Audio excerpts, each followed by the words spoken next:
শীতকালে এরকম বৃষ্টি দেখা যায় না বললেই চলে। বাই দ্য ওয়ে, গ্রামে কিন্তু খুব একটা নারকেল খাওয়ার সিদ্ধান্ত নিয়ে ফেলি। নারকেল কাটতে কাটতে শুভ তার ছোটবেলার অনেক মেমোরিজ শেয়ার করল। পেড়ে খাওয়ার আনন্দটাই অন্যরকম। ডাব অথবা নারকেল আমার শুভ পাশটাও তো অনেক বড়। লাগাল পাবে, দেখো আমার মাথার উপর না পড়ে।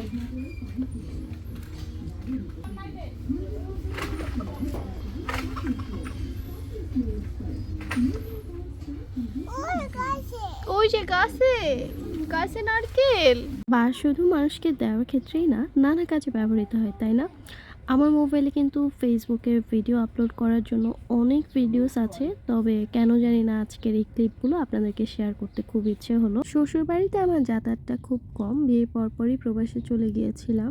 আর যেহেতু শ্বশুরবাড়ি গ্রামে, তাই আসা যাওয়াটা খুব কমই হয়ে ওঠে। আর আমাদের মেয়েদের পক্ষে অন্যের বাড়িটাকে নিজের বাড়ি বলে মনে করতেও কিছুটা সময় লেগে যায়। আর তাছাড়াও সেদিন আমি আমার হাজব্যান্ডকে হঠাৎ করে জিজ্ঞেস করলাম যে, বলো তো, আমি মারা যাওয়ার পর আমার লাশটা কোথায় দাফন করা হবে?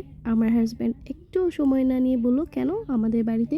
এরপর থেকেই হয়তোবা শ্বশুর বাড়ির প্রতি মায়া, মমতা, ভালোবাসা কাজ করছে। যাই হোক, তো কালকে আমরা মুন্সিগঞ্জ এসেছি। ঢাকা থেকে খুব বেশি দূরে না, তারপরও এখন যেহেতু দিনের বেলার সময়টা আমরা কম পাই, তাই আস্তে আস্তে রাতই হয়ে গিয়েছিল। আর আজকে হচ্ছে পরের দিন সকালবেলা। নর্মালি তো আমরা সকালবেলা একটু লেট করেই ঘুম থেকে উঠি, কিন্তু গ্রামে আসাতে একটু সকাল সকালই উঠেছি, তাও প্রায় 9টাই বেজে গিয়েছিল।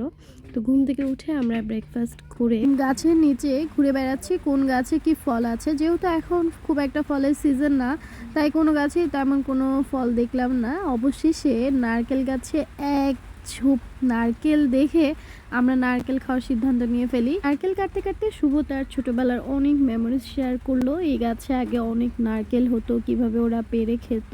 গ্রামের জীবনটা না অনেক সহজ সরল সুন্দর, যখন যেখানে ইচ্ছা যা ইচ্ছা করা যায়। শহরের জীবনের মতো এত আবদ্ধ না। দেখেন, এই নারকেল যদি শহরে আমরা খেতে চাইতাম, তাহলে দোকানে যেয়ে কিনে নিয়ে আসতে হতো। দামও পড়তো 150 থেকে 160 এরকম।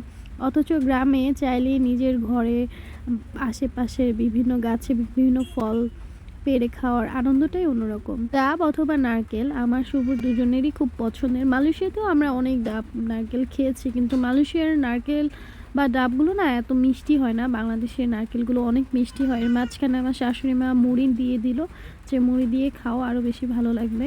আর নারকেলগুলো কিন্তু অ্যাকচুয়ালি অনেক মিষ্টি ছিল। অনেক দিন পর গ্রামে এসেছি, গ্রামের ফ্রেশ খাবার, ফ্রেশ এয়ার, সব কিছু মিলে খুব ভালো টাইম স্পেন্ড করছি। আর এখন যখন ভিডিওটা আমি এডিট করছি, এই সময় বাইরে ঝুম বৃষ্টি হচ্ছে, একদম পরিবেশটা ঠান্ডা হয়ে গিয়েছে। সচরাচর শীতকালে এরকম বৃষ্টি দেখা যায় না বললেই চলে। বাই দ্য ওয়ে, গ্রামে কিন্তু খুব একটা শীত নেই। আপনারা কারা কোন জেলা থেকে আমার ভিডিওটি দেখছেন, আর আপনাদের জেলায় ঠান্ডা কি পড়েছে কি না, চাইলে কিন্তু কমেন্টস করে জানাতে পারেন।